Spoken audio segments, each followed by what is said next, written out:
¿qué tal amigos? Bienvenidos a una edición más de Dialogando, programa de entrevistas producido por la Universidad Jaime Bauzati Meza. Como ven, esta vez hemos dejado las instalaciones de nuestra casa de estudios para hacer una visita especial a la 21ª edición de la Feria Internacional del Libro de Lima, que tiene a Colombia como país invitado de honor. Dialogando también tiene un invitado de lujo, pues está con nosotros Sergio Ocampo Madrid, un periodista de casi 20 años de experiencia que en el 2008 se dedicó completamente a la literatura. Sus libros más resaltantes son A Larisa no le gustaban los escargots, sus novelas Limpieza del oficio y El hombre que murió en la víspera. Él está con nosotros y no hago más que darle la bienvenida y las gracias por haber aceptado esta entrevista, Sergio. José, encantado de estar aquí con ustedes y con este público fantástico que tú representas. Yo te quería preguntar, ¿tú concibes la literatura sin el periodismo? Pues puede haber literatura sin ningún tipo de periodismo, pero creo que son un complemento fantástico y en mi caso el periodismo fue el camino para llegar a la literatura. No me sentiría como me siento hoy, no creería estar pisando el terreno firme que piso hoy si no me hubiera gastado un par de décadas de mi vida haciendo periodismo. Sobre la base de tu experiencia, ¿cómo crees tú que el periodismo puede complementar a la literatura? A ver, en mi caso, el periodismo me llenó la cabeza de historias. Colombia es un país que no por nada es la casa, el hogar de Gabriel García Márquez, gran maestro del realismo mágico. Entonces, en Colombia y en América Latina en general, la realidad siempre termina superando la ficción. Tú decías también que el periodismo lo que te daba era la oportunidad de no cambiar la historia, sin embargo la literatura sí, en esa sí podías cambiar de repente el final que quizás le podrías dar a cualquier político. Claro, así es. El periodismo, siendo muy valioso, tiene una enorme limitación.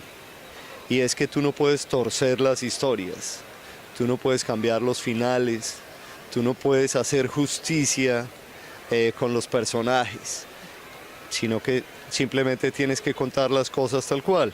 En la literatura puedes hacer todo eso, puedes meter la mano y balancear una historia, hacer justicia, darle a cada quien lo que le corresponde, a cada personaje. Entonces, de alguna manera es un mundo fantástico cuando tú has estado constreñido, cuando tú has tenido que ceñirte a tantas realidades tan brutales. Tú has sido cronista, editor y reportero de diarios como El Tiempo, El Colombiano y El Heraldo. ¿Cómo es esta transición del estilo periodístico al estilo literario que es el que ahora tú te dedicas? Pues primero hay que hacer una transición en la cabeza si es lo que quieres. Hay gente que no necesariamente la tiene que hacer. Yo creo en la literatura que tiene un lenguaje más elaborado, la literatura en la que el lenguaje es un personaje más. Entonces el lenguaje en el periodismo es tan escueto, es tan directo, es tan breve, que yo sí tuve que hacer un cambio en mi cabeza importante de lógica. Tuve que hacer un esfuerzo particular por trabajar más el lenguaje, no quedarme en unas narraciones lineales, planas, sino dedicarle un buen tiempo a esto. De resto, la narración periodística y la narración literaria sí son muy parecidas. La otra diferencia es simplemente cambiar un poco la lógica de la que ya hablamos. La lógica periodística te exige ceñirte a la realidad. La lógica literaria no existe, no hay ninguna lógica en literatura. Y la cambias, la reemplazas más bien por una libertad enorme para crear. Vayamos a formas de escribir de repente la literatura. Tú decías que un cuento podría ser una mejor transición para pasar de la literatura, del periodismo a la literatura. ¿Lo sigues considerando? ¿Sigues teniendo todavía esta postura? Pues en mi caso funcionó así, funcionó pero más por miedo de lanzarme de hacer la transición, de dejar de escribir crónicas y reportajes o noticias, a empezar a hacer una novela, que me parece un texto, la novela es un texto muy complejo, exige muy buena investigación, exige mucho tiempo, y lo que yo quería era mostrarme como escritor de literatura. Entonces pensé en su momento que el cuento era la transición natural, comparte con el periodismo la brevedad, por ejemplo. En el cuento la creación de los personajes no te exige la profundidad que te exige la novela.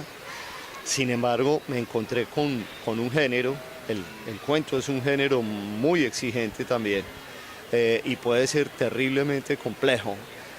Y además te exige algo que la novela no te exige, que es la creación de una atmósfera, la creación de una tensión permanente que tienes que desarrollar en muy pocas páginas. En la novela tú tienes 200 o 300 páginas para mostrarle esa tensión al lector. Sin embargo, la crónica también es una pieza literaria, pero también periodística. ¿Cómo concibes tú la crónica? Te has durado varios tiempos de tu vida dedicado a la crónica. ¿Cómo concibes la crónica como una pieza literaria, pero como una pieza también de periodismo? Sí, inclusive yo todavía le dedico tiempo a la crónica. Ese es el género periodístico que nunca abandoné. En Bogotá coordino el taller de crónica del Fondo de Cultura Económica, y de vez en cuando algún periódico me da la oportunidad de publicar. ¿Colaboras con Gato Pardo también? Sí, pero bueno, hace muchos años que ya no. Gato Pardo antes era una revista que tenía mucha importancia en Colombia, tenía sede en Colombia, y hace, creo yo, 8 años, 9 años se trasladó del todo a México. Entonces, creo que muchos escritores latinoamericanos dejamos de escribir en Gato Pardo porque ya se volvió algo más difícil. ¿Por qué crees que la crónica está en un boom internacional? ¿Qué es lo que tiene la crónica que de repente, la crónica más que todo la latinoamericana, que no podría tener otro escrito periodístico o quizá literario?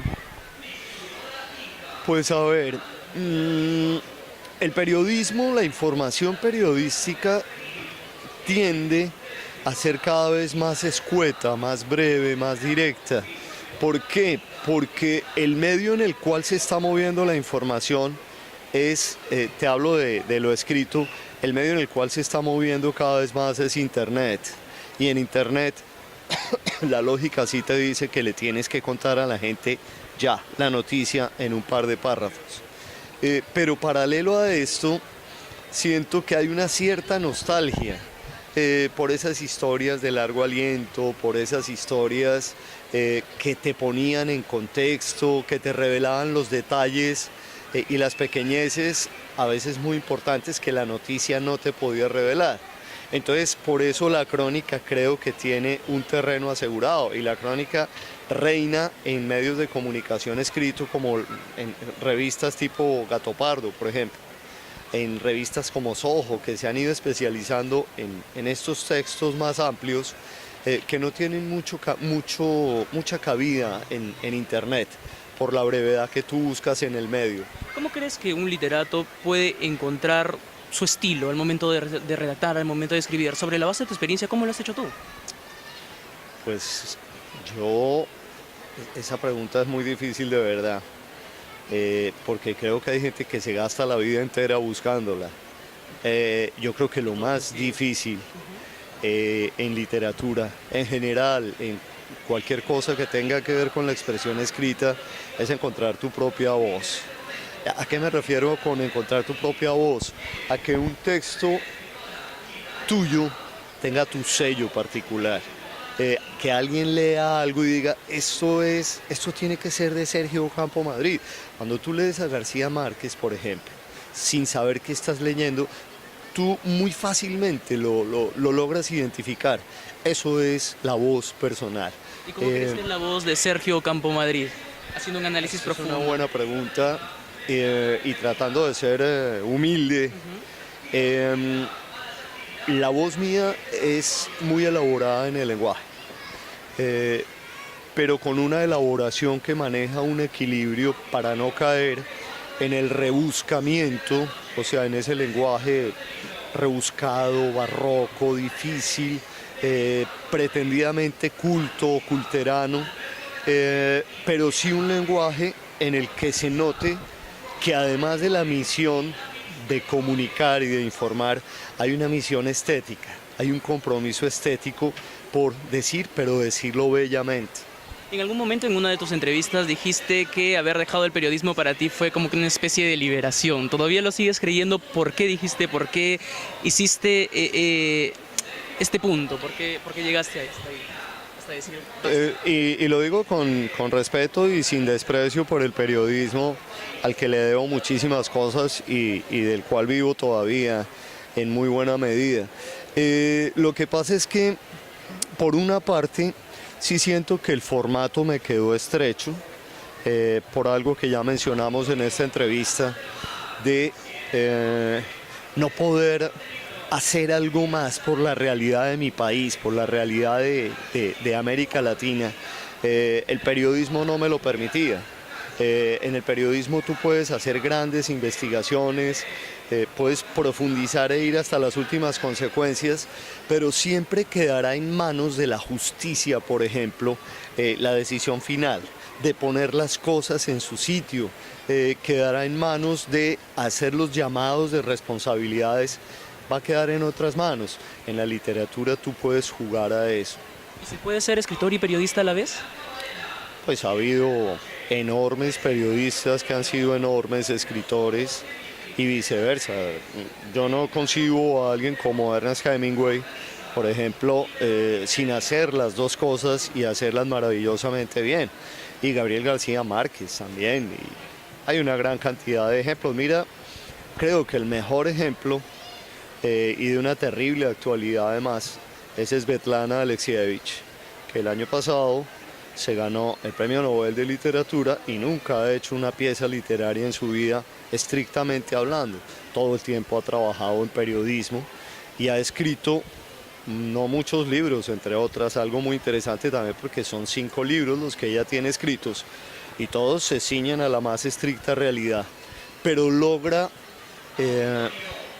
profundizar tanto, logra tanta emoción, tanto desgarro con lo que cuenta en un país tan trágico como Rusia, que finalmente no tiene necesidad de inventar nada y quizás no tiene esa pretensión de poner las cosas en su sitio y de equilibrar las cargas. Hay un libro que recomiendo particularmente que es Voces de Chernóbil, en el cual ella cuenta el terrible drama que vivieron en su país, que es en Bielorrusia, tras la explosión nuclear de la planta Lenin en 1986. Quiero agradecerte esta presencia en Dialogando y también el poder compartir con los alumnos de la Universidad Jaime Bauzati Meza y con todos los que siguen nuestras redes sociales esta visita. Sergio, muchísimas gracias. Bueno, un abrazo inmenso para todos los estudiantes de tu universidad, futuros colegas. Espero poderlos volver a ver en algún momento, ojalá en directo, y conocer a muchos de ustedes. Esto fue todo en Dialogando con Sergio Ocampo Madrid, un periodista de amplia trayectoria, no solamente periodística, sino también literaria. Nosotros nos reencontramos en la próxima edición de Dialogando. Permiso.